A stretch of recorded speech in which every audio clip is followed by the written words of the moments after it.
ಕರ್ನಾಟಕ ನೋಡಬೇಕಾಗಿರ್ತಕ್ಕಂತಹ ಒಂದು ವಿಡಿಯೋ ಚಿಕ್ಕಬಳ್ಳಾಪುರದ ಹೂವಿನ ಮಾರುಕಟ್ಟೆ ವ್ಯವಸ್ಥೆಗಳು. ಇಲ್ಲಿನ MLA ಆಗಿರ್ತಕ್ಕಂತಹ ಇವಾಗಿನ ಪ್ರದೀಪ್ ಈಶ್ವರ್ ಅವರು ಇದರ ಬಗ್ಗೆ ಜೋರಾಗಿ ಬೇರೆ ಏನೇನೋ ಮಾತಾಡ್ತಾರೆ. ಇದನ್ನ ಯಾಕೆ ಮಾತಾಡ್ತಿಲ್ಲ? ಆದ್ರೆ ಸಹಿಯನ್ನ ಹಾಕದೆ ಪ್ರದೀಪ್ ಈಶ್ವರ್ ಅವರು ಹೇಗೆ ಗುದ್ದಲಿ ಪೂಜೆಯನ್ನ ಮಾಡಿದ್ರು ಅನ್ನೋದೇ ನಮಗೆ ಗೊತ್ತಿಲ್ಲದೆ ಇರತಕ್ಕಂತಹ ವಿಷಯ. ಮಾತಾಡಿದ್ರೆ ಆಗಲ್ಲ, ಕೆಲಸವನ್ನ ಗ್ರೌಂಡಿಗೆ ಬಂದು ಮಾಡಬೇಕು. ಇದು ಗ್ರೌಂಡು, ಇಲ್ಲಿ ಬನ್ನಿ, ಇಲ್ಲಿ ಉತ್ತರವನ್ನ ರೈತರಿಗೆ ಕೊಡಿ. ಬಂದುಬಿಟ್ಟು ಉತ್ತರವನ್ನ ಕೊಡೋದನ್ನ ಬಿಟ್ಟು ಅಲ್ಲೆಲ್ಲೋ ಕುತ್ಕೊಂಡು ಮಾತಾಡಬೇಡಿ.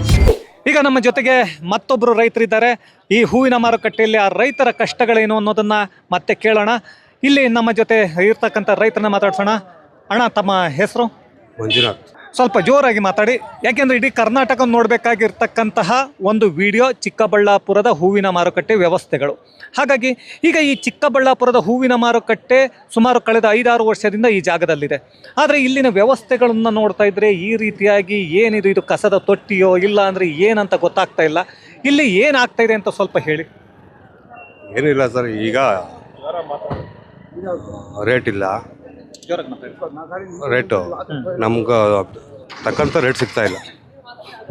ನಾವು ಬೆಳೆದಿರೋ ರೇಟ್ ಇದಕ್ಕೆ ಸರಿಯಾದ ರೇಟ್ ಸಿಗ್ತಾ ಇಲ್ಲ. ಕಷ್ಟಪಟ್ಟು ಬೆಳಿತೀರಿ, ಆಗಲೂ ನೈಟು ದುಡಿದು ಮಾಡ್ತೀರಿ. ಇಲ್ಲಿಗೆ ಬಂದರೆ ರೇಟ್ ಇರಲ್ಲ. ನಮ್ಮ ಕಷ್ಟ ಯಾರಿಗೂ ಹೇಳೋಕ್ಕಾಗಲ್ಲ. ನಮ್ಮ ಕಷ್ಟ ನಾವು ಇವ್ರಿಗೆ ಹೇಳಿದ್ರು ನಡೆಯಲ್ಲ. ನಮ್ಮ ಕಷ್ಟ ನಾವೇ ಬೀಳಬೇಕು. ಎಷ್ಟೇ ನೀನು ದುಡಿದ್ರೂ ನಮ್ಗೆ ಏನು ಇದು ಸಿಗ್ತಾಯಿಲ್ಲ, ತಕ್ಕವಾದ ಬೆಲೆ ಸಿಗ್ತಾಯಿಲ್ಲ. ಈಗ ಇಲ್ಲಿ ಹೂವನ್ನು ಎಷ್ಟು ಅದ್ಭುತವಾಗಿ ಬೆಳಿತೀರಿ. ಇಲ್ಲಿ ನೋಡ್ತಿದ್ದಾಗ ಎಷ್ಟು ಹೂ ಬರುತ್ತೆ, ಮಧ್ಯಾಹ್ನದವರೆಗೂ ಬರ್ತಾನೆ ಇರುತ್ತೆ ಅಂತ ಹೇಳ್ತಿದ್ದಾರೆ. ತುಂಬ ಬರುತ್ತೆ ಸರ್, ಇನ್ನೂ 1 ಗಂಟೆ 2 ಗಂಟೆ ಹೋದರೆ 10 ಗಂಟೆ 11 ಗಂಟೆಯಾಗಿ ಇನ್ನೂ ಹೂ ಜಾಸ್ತಿ ಆಗುತ್ತೆ ಬರೋದು ಅಂತ. ಆದರೆ ಈ ಹೂವಿನ ಮಾರುಕಟ್ಟೆಯ ವ್ಯವಸ್ಥೆ, ಈ ಜಾಗದ ಕತೆ, ಇದರದ್ದು ಏನಾಗ್ತಾಯಿದೆ ಈ ವ್ಯವಸ್ಥೆಗಳು ಅಂತ ಗೊತ್ತಾಗ್ತಿಲ್ಲ. ನೋಡಿ, ಇದು ಪಾರ್ಕಿಂಗ್ ಅಂತಾರೆ. ಇದೇನೋ ಸುಮಾರು 6 ಎಕರೆ ಖಾಸಗಿ ಜಾಗನ ಇದು ಮಾಡಿದ್ದೀವಿ ಅಂತಾರೆ. ಹಾಗಾದರೆ ಸರ್ಕಾರ ಏನನ್ನ ಮಾಡ್ತಾ ಇದೆ? ಖಾಸಗಿ ಜಾಗವನ್ನು ಮಾರುಕಟ್ಟೆ ಮಾಡೋದಾದರೆ ಸರ್ಕಾರದ ಜಾಗ ಚಿಕ್ಕಬಳ್ಳಾಪುರದಲ್ಲಿ ಇರಲಿಲ್ವಾ? ಹಾಗಾದರೆ ಇಲ್ಲಿನ MLA ಆಗಿರ್ತಕ್ಕಂತಹ ಇವಾಗಿನ ಪ್ರದೀಪ್ ಈಶ್ವರ್ ಅವರು ಇದರ ಬಗ್ಗೆ ಜೋರಾಗಿ ಬೇರೆ ಏನೇನೋ ಮಾತಾಡ್ತಾರೆ. ಇದನ್ನು ಯಾಕೆ ಮಾತಾಡ್ತಿಲ್ಲ? ಸರ್, ಜಾಗ ಐತೆ, ಅದು ಮಾಡೋಕ್ಕೆ ಎಲ್ಲ ಇದು ಮಾಡಿದ್ದಾರೆ, ಇನ್ನೂ ಮಾಡ್ತಾ ಇಲ್ಲ. ಸುಮ್ಮನೆ ನಮ್ಗೆ ಇದು ಮಾಡ್ತಾವ್ರೆ, ರೈತರ್ಗೆ ಮಸಿ ಬೆಳಿತಾವ್ರಷ್ಟೇ. ಮಾಡ್ತಾ ಇದ್ದೀರಿ, ಕುದುರೆ ಪೂಜೆ ಆಗೈತೆ, ಅದಾಗೈತೆ, ಇದಾಗೈತೆ ಅಂತ ಹೇಳ್ತಾ ಇದ್ದಾರೆ. ನಮ್ಮ ವ್ಯವಸ್ಥೆ ಯಾರಿಗೂ ಹೇಳೋಕ್ಕಾಗ್ತಾ ಇಲ್ಲ. ನೋಡ್ರಿ, ಬೇಕಂದರೆ ಈ ಕಡೆ ಓಡಾಡೋಕ್ಕೆ ಜಾಗ ಇಲ್ಲ. ನಾವು 3 ಬ್ಯಾಗು 2 ಬ್ಯಾಗು 3 ಬ್ಯಾಗ್ ಹಾಕೊಂಬರ್ತೀವಿ, ಬೈಕಲ್ಲಿ ಹಾಕೊಂಬರೋದು. ಅಲ್ಲಿಂದ ಒಂದು 10 ಅಡಿ ಮುಂದಕ್ಕೆ ಜಂಪ್ ಆಗ್ಬೇಕಂದ್ರೆ 1 ಅವರ್ ಬೇಕು. ಜಾಮ್ ಆಗೋದು, ಎಲ್ಲ ಟ್ರಾಫಿಕ್ ಜಾಮ್. ನೋಡಿ, ಎಲ್ಲಿ ನಿಲ್ಸ್ಕೊಳಕ್ಕೆ ನಮ್ಮ ಗಾಡಿ ತಂದು ಮಾರ್ಕೆಟ್ಗೆ ಹಾಕಿದ್ರೆ ನಿಲ್ಸ್ಕೊಳಕ್ಕೆ ಜಾಗ ಇಲ್ಲ.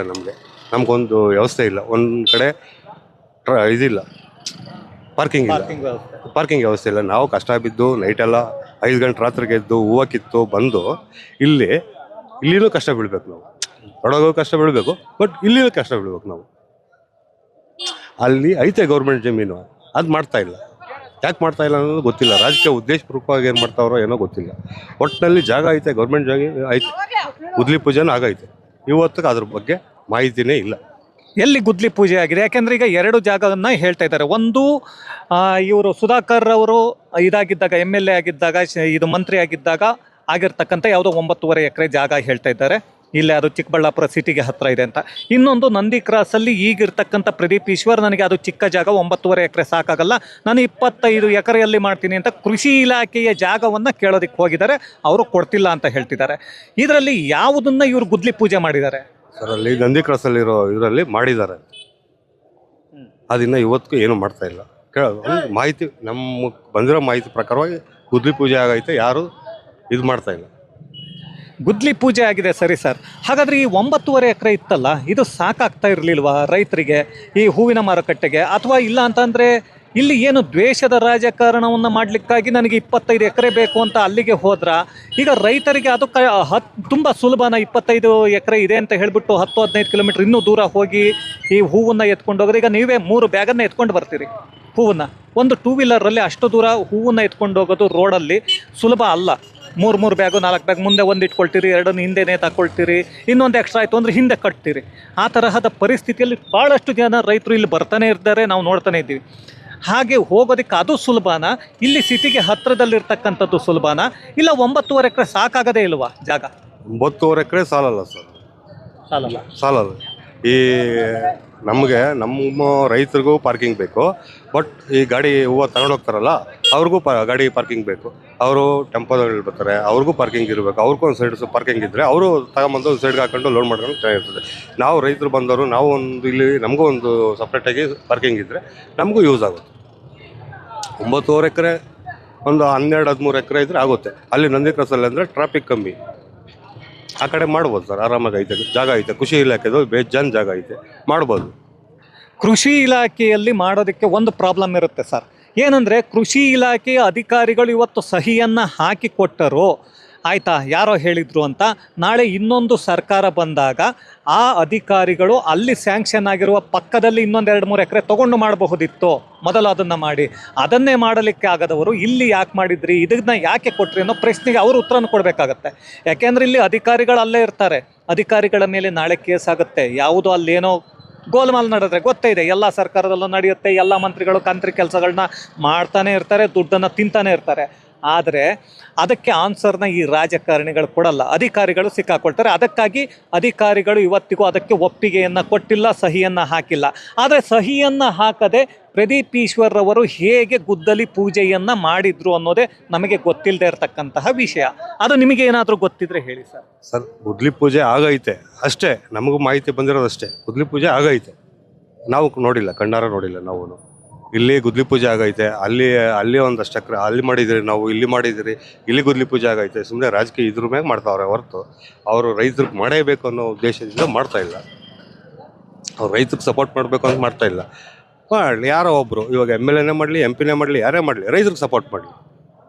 ಯಾರು ಮಾಡಿದ್ರು ಒಂದಿರ್ತಾರೆ ಕೆಲಸ. ರೈತರಿಗೆ ಸರಿ ಸಪೋರ್ಟ್ ಕೆಲಸ ಹೋಯ್ತಾಗೋದು, ರೈತರಿಗೆ ಮಾಡಿಕೊಡ್ಲಿ, ಅನುಕೂಲ ಮಾಡಿಕೊಡ್ಲಿ. ಇವಾಗ ನಾವು ಕಷ್ಟ ಬಿದ್ದು ಬೆಳ್ಕೊಂಬರ್ತೀವಿ.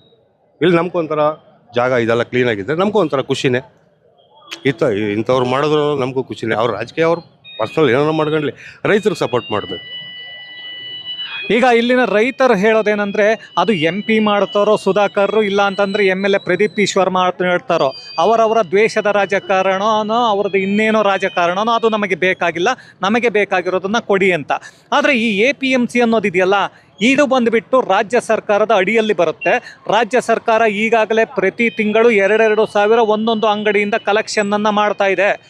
ಆದರೆ ಆ ಕಲೆಕ್ಷನನ್ನು ಮಾಡಿದರೂ ಕೂಡ ಈ 6 ಎಕರೆ, ಸುಮಾರು 6 ಎಕರೆಯಷ್ಟು ಜಾಗ, ಈ 6 ಎಕರೆಯಲ್ಲಿ ಈ ಖಾಸಗಿ ಜಾಗದ ಮಾಲೀಕರು, ಅವರ ಕಡೆಯವರು ಮತ್ತಷ್ಟು ನಮಗೆ ಹಣವನ್ನು ಕೊಡಿ ಅಂತ ಇಲ್ಲಿ ಕೆಲವರನ್ನು ಕೇಳಿ ತಗೊಳ್ತಾ ಇದ್ದಾರೆ. ಆಯಿತಾ, ಸರ್ಕಾರಕ್ಕೆ 2,000 ಕಟ್ಟೋದಲ್ಲದೆ ಸರ್ಕಾರ ಈಗ ಅವರಿಗೆ ಕೊಡುತ್ತೆ ಅದನ್ನು, ಖಾಸಗಿ ಜಾಗದ ಮಾಲೀಕರಿಗೆ. ಆದರೂ ಖಾಸಗಿ ಜಾಗದ ಮಾಲೀಕರು ಕೆಲವರು ಕೇಳ್ತಾ ಇದ್ದಾರೆ ಅಂತಕ್ಕಂತಹ ಮಾಹಿತಿಗಳಿದೆ. ಇದು ಸರ್ಕಾರ ಹಾಗಾದರೆ ಖಾಸಗಿ ಜಾಗದ ಮಾಲೀಕರಿಗೆ ಹಣವನ್ನು ಕೊಟ್ಟಿಲ್ವಾ? ಅವರಿಗೆ ಕೊಡಬೇಕಾಗಿರೋದು ಪ್ರತಿ ತಿಂಗಳೋ ಪ್ರತಿ ವರ್ಷನೋ ಈ ಜಾಗಕ್ಕೆ ಕೊಡಬೇಕಾಗಿರುವಂಥ ದುಡ್ಡನ್ನು ಕೊಡದೆ ಏನಾದರೂ ಸರ್ಕಾರದ ಅಧಿಕಾರಿಗಳೋ ಇನ್ಯಾರೋ ನುಂಗಿ ಅವರು ಬಂದು ಇಲ್ಲಿ ಏನಾದರೂ ಇವರನ್ನು ಕೇಳೋದಕ್ಕೆ ಶುರು ಮಾಡಿದ್ದಾರೋ, ಇದರ ಬಗ್ಗೆ ನಮಗೆ ಮಾಹಿತಿ ಇಲ್ಲ. ಇದರ ಬಗ್ಗೆ ಪ್ರದೀಪ್ ಈಶ್ವರ್ ಅವರೇ ಗಮನವನ್ನು ಹರಿಸಬೇಕಾಗತ್ತೆ. ಇಲ್ಲಿ ಬರ್ತಕ್ಕಂತಹ ದುಡ್ಡು ಎಲ್ಲಿ ಹೋಗ್ತಾ ಇದೆ? ಪ್ರತಿ ತಿಂಗಳು 2.5 ಲಕ್ಷ, 2ರಿಂದ 2.5 ಲಕ್ಷ, 3 ಲಕ್ಷದವರೆಗೂ ಇಲ್ಲಿಂದ ಸರ್ಕಾರಕ್ಕೆ ಹಣ ಹೋಗ್ತಾ ಇದೆ. ಪ್ರತಿಯೊಂದು ಅಂಗಡಿಯವರು 2,2 ಸಾವಿರ ಅಂತ ಅಂದ್ರೆ ನಮಗೆ 120ರಿಂದ 130 ಅಂಗಡಿಗಳಿದೆ ಅಂದರೂ ಕೂಡ ಸೊ 2.5 ಲಕ್ಷ ಆಯಿತು. ಆ 2.5 ಲಕ್ಷ ದುಡ್ಡು ಎಲ್ಲಿ ಹೋಗ್ತಾ ಇದೆ?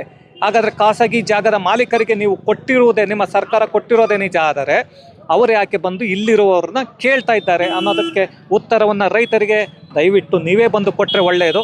ಇಲ್ಲ ಅಂತಂದರೆ ಮುಂದಿನ ಚುನಾವಣೆಯಲ್ಲಿ ನೀವು ಹೇಳ್ತಿರಲ್ಲ ಕುತ್ಕೊಂಡೆಲ್ಲೋ, ಅದ್ಯಾವುದೂ ಆಗಲ್ಲ. ಮಾತಾಡಿದರೆ ಆಗಲ್ಲ, ಕೆಲಸವನ್ನು ಗ್ರೌಂಡಿಗೆ ಬಂದು ಮಾಡಬೇಕು. ಇದು ಗ್ರೌಂಡು, ಇಲ್ಲಿ ಬನ್ನಿ, ಇಲ್ಲಿ ಉತ್ತರವನ್ನು ರೈತರಿಗೆ ಕೊಡಿ. ಬಂದುಬಿಟ್ಟು ಉತ್ತರವನ್ನು ಕೊಡೋದನ್ನು ಬಿಟ್ಟು ಅಲ್ಲೆಲ್ಲೋ ಕುತ್ಕೊಂಡು ಮಾತಾಡಬೇಡಿ.